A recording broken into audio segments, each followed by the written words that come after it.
কালকেটা সাইজই size নেই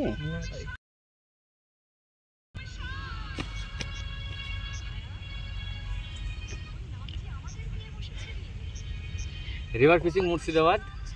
ঘটনা হচ্ছে কেশববাবু ভিডিও করা বাদ দিয়ে কেশববাবু মাছের ঝুঁকে করেছিল। আমি ওকে বলছি ভিডিও করো ভিডিও করা বাদ দিয়ে ও মাছ দেখতে চলে গেছে। তাহলে আমাদের তুলাটা দেখানো হতো, টানটা দেখানো হতো।